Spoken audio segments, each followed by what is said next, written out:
Hello, Max, and anyone else who might also be, excuse me, also be watching. Sorry, Max, you just texted the group, so I got distracted. Let me start over. Hello, Max, and anyone else who might be watching this.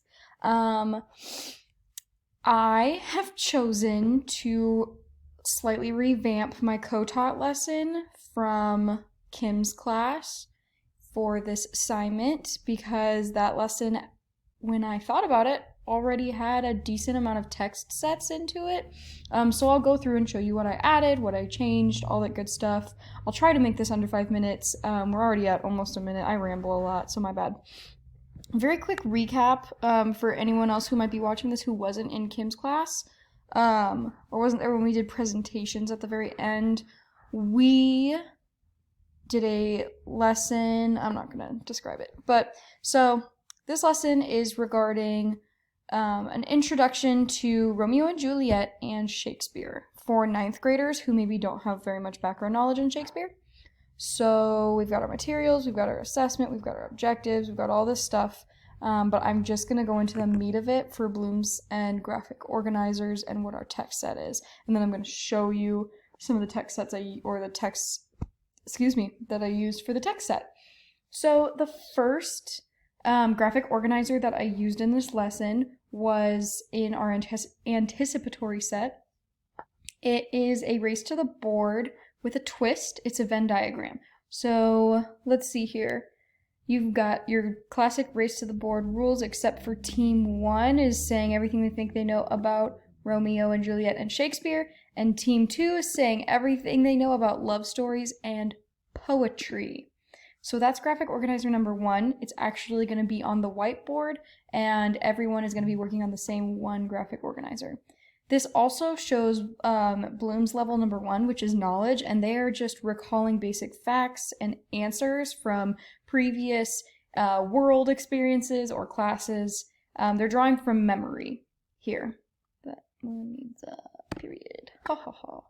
Okay, so now we get into the meat of what we're going to be talking about. So I want to jump over here.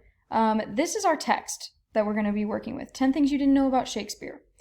And so it is just an article with like 10 cute, cool little things that lots of people didn't know about Shakespeare. We're not going to be going over all 10 of them. We're going to be going just over 4 of them, but kids are going to have the ability to take home this text and read it at their own leisure, should they want to do that. Let's see here. So yes, we did use another graphic organizer in this input section. After kids are done with the race to the board and they've kind of calmed down a little bit, what I'm going to have them do is go back to their seats, and then I'm going to pass out a KWL graphic organizer for them to use. So that's know, want to know, and, well, it's not, KWL is know, want to know, and learn, and I guess I shouldn't be technically calling it a KWL chart because this one is going to highlight things that they already know.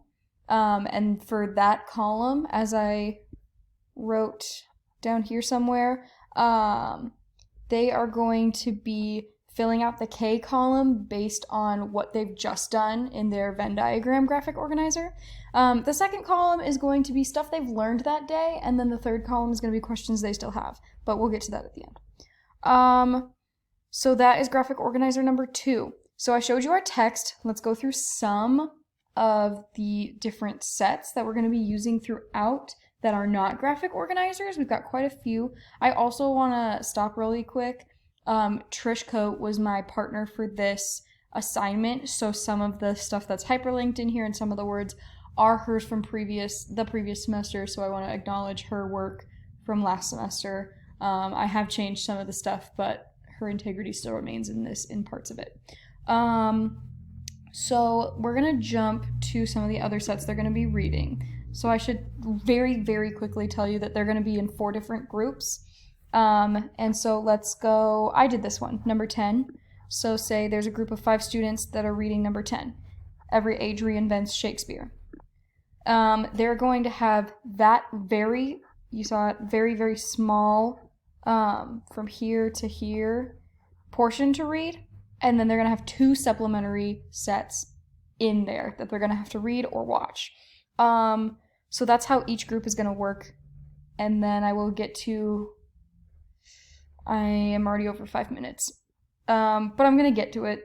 Sorry. So really quickly, such tweet sorrow.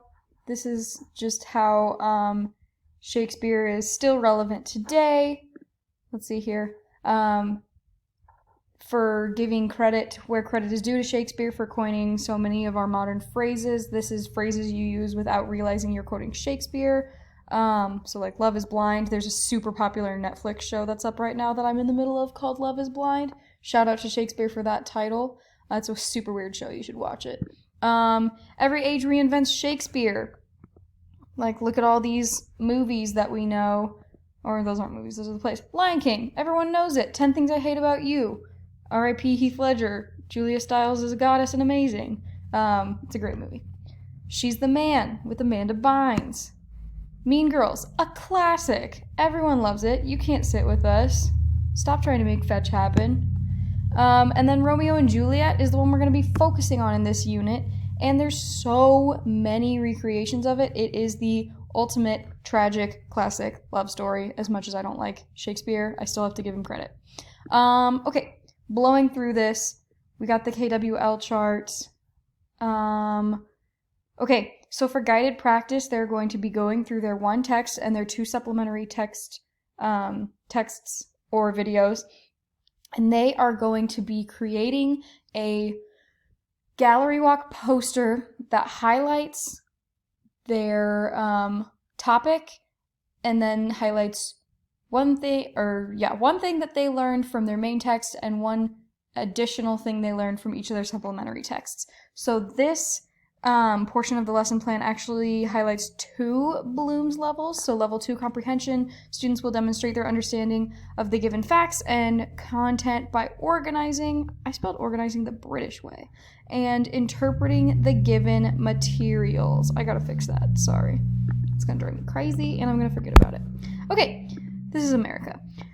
And the additional Bloom's level shown is level 4, analysis. Students will examine and break information into parts, make inferences, and find evidence to support their generalization. So for level 1, they are just demonstrating that they get it. Like, I've been given this text, I can say something I learned from it, like, I can state what I read.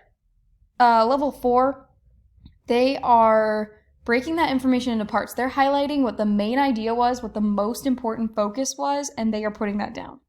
I'm sorry, I'm trying to go as fast as I can for you, Max. So yeah, in our check for understanding, we are also going to have our 3rd graphic organizer pop up, which is alphabet soup. I will jump over to that here. It's going to be a little half sheet. They're going to get a letter, 4 letters given by me, and they're going to then move around the room after everyone's gallery poster is done and hung up. And so say that this one is the letter S. They're going to go in and write, Shakespeare wrote many plays that have been adapted into modern movies, such as She's the Man and Mean Girls. And that's it. That's alphabet soup. That is the 3rd graphic organizer they will be using. And in this portion of the lesson plan, they will be showing level 5, synthesis of Bloom's taxonomy. Students will combine information together, propose alternative solutions or ideas to concepts, and look for patterns in thinking. They're going to be going around and looking at I feel like this dog I'm dog sitting is about to start barking.